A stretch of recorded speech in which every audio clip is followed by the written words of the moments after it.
हेडलाईन्सचे प्रायोजक आहे NBC bearings, लांब पळण्यासाठी।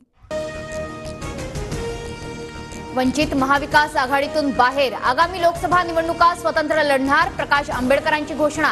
वंचितकडून 8 उमेदवारांची यादी जाहीर।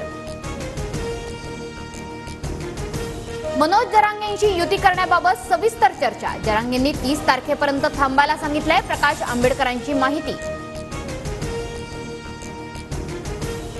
शिवसेनेच्या ठाकरे गटाकडून उमेदवारांची पहिली यादी जाहीर, पहिल्या यादीत 17 लोकसभा उमेदवारांच्या नावांची घोषणा।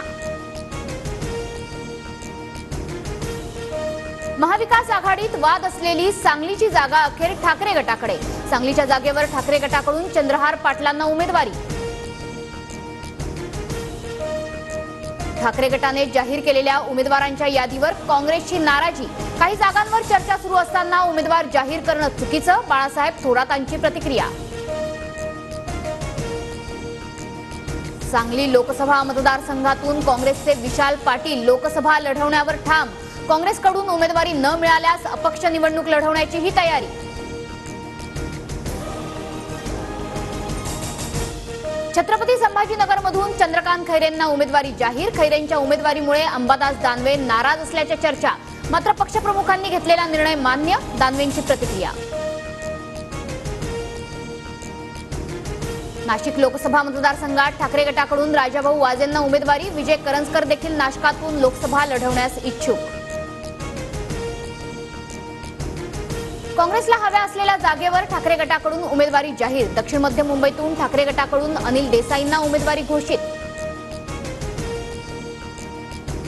ठाकरे गट एकूण 22 जागांवर निवडणूक लढवणार, आज किंवा उद्या उर्वरित उमेदवारांची नावं जाहीर करणार, संजय राऊतांची माहिती।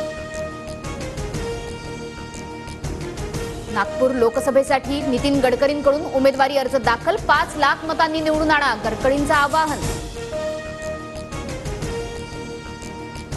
स्वार्थासाठी विरोधक एकत्र, आगामी लोकसभेत महायुतीचे उमेदवार विजयी होणारच, मुख्यमंत्री एकनाथ शिंदेंकडून विश्वास व्यक्त।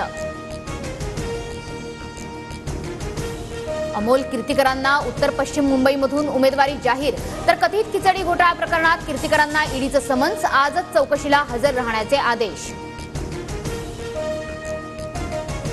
ठाकरे गटाच्या खिचडी चोर उमेदवारासाठी काम करणार नाही, संजय निरुपमांची भूमिका, तर माझ्या समोर सर्व पर्याय खुले, आता आर पारची लढाई, निरुपमांचं सूचक वक्तव्य।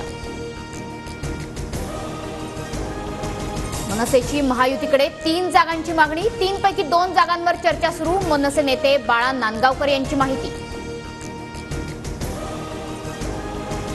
माढा मतदारसंघातून धैर्यशील मोहिते पाटील निवडणूक लढवणार, बाळराजे मोहिते पाटलांची माहिती, तर माढा, बारामती, सोलापूरमध्ये महायुतीला फटका बसणार असल्याचंही वक्तव्य।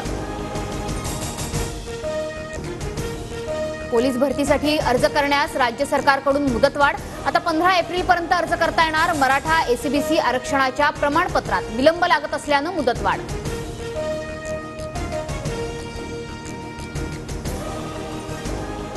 हेडलाईन्सचे प्रायोजक आहे एनबीसी बेरिंग्स, लांब पळण्यासाठी।